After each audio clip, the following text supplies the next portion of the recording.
If you start becoming mindful, you start noticing this. When you are a group of people talking, suppose a dog is sleeping there, you just say, see how nicely the dog is sleeping. Somebody in the group will say, I did not sleep properly today. Who is asking you? Why do you even want to talk about your sleep there? Recently, I was staying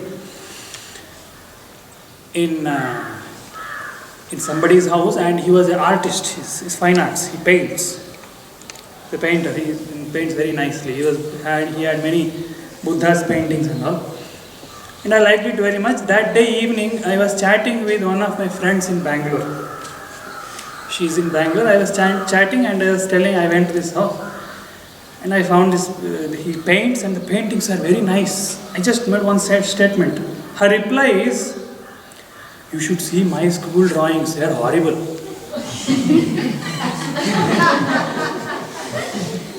Why are you even bringing your school drawing there? I am telling about somebody's painting, and your mind goes to paint. Because of painting, you are my painting. Even if it is horrible, you want to speak of it. Meaning you want to stick out, somehow you want to stick out. This is called ego. This is the nature of the ego. It is not that for the sake of transaction you shouldn't use. For the sake of transaction you will be saying, I am doing this, I am doing that, this is mine, that is yours, okay, fine. But I am talking about that something within you that starts enjoying it and starts becoming a compulsion. For some silly reason you want to speak of it. So when your thoughts start revolving around particular identity, then that is ego. It's a problem. It is a problem because, see, if suppose you are in a dark room with a torch. You are in a dark room with a torch. What is the nature of the torch? It is to show you things. It is to illuminate and show you certain things. Okay. So if the torch is completely in your control, then you can use it to explore the room. But suppose the torch has become a compulsion, you want to turn it this side, but it will forcefully make you turn this side. You have to compulsorily keep seeing that only. Then is that not a problem? Can you use that torch to explore anything?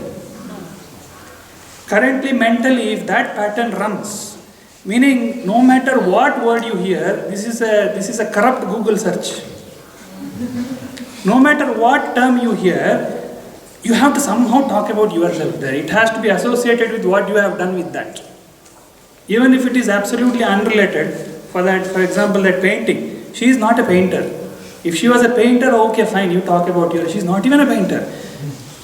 You should see my high school drawings. Why should I say if it is horrible?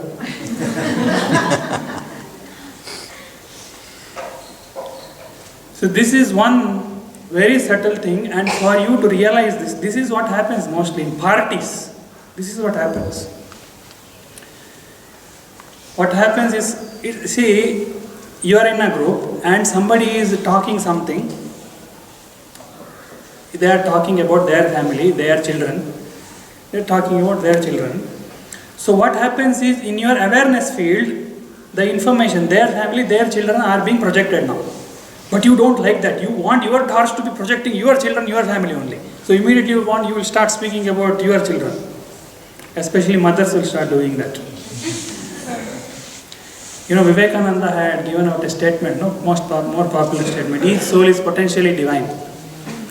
Like that, mothers will say, my son is so intelligent, but he doesn't study. Every child is potentially intelligent. For mothers. Do this experiment. If you go to a relative's house and they start speaking about their children, simply go on listening. Ask yourself, why do I have to speak about my child here? Why do I have to advertise? Nothing. Just keep quiet, go on listening. If you do that, it is spiritual practice.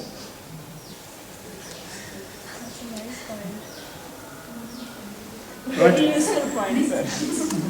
It's true. If you it is true.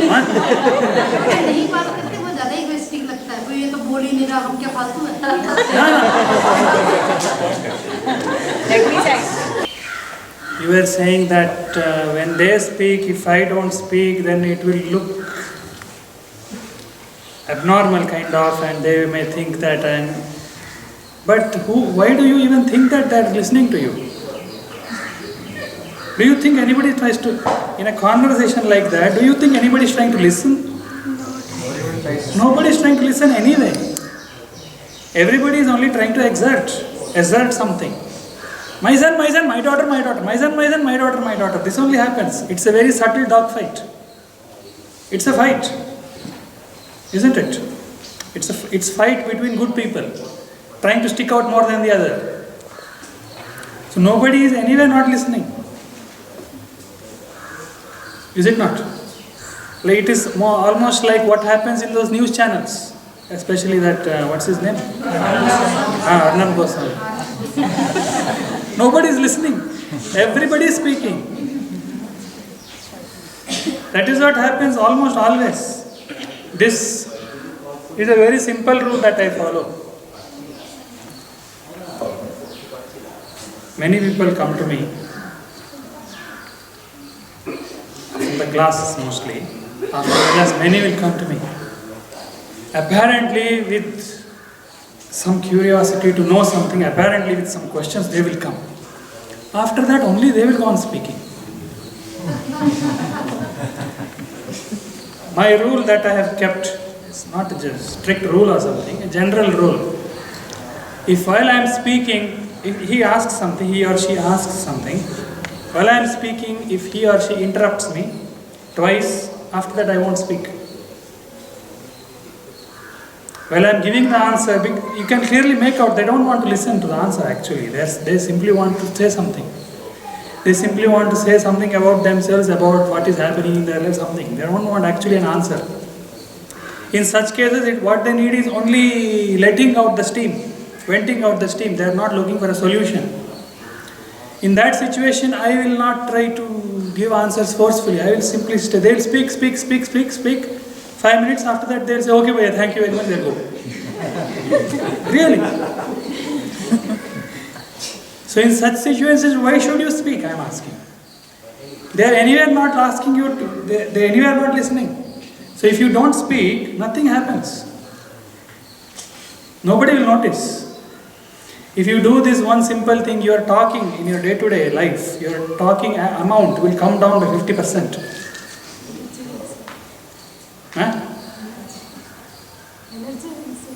Energy will say, so many other things will happen. So don't try to assert unnecessarily. You try to be sensitive and notice whether he wants to listen or not. Only if the other person wants to listen, only then you say. Otherwise don't. Why do you want to say?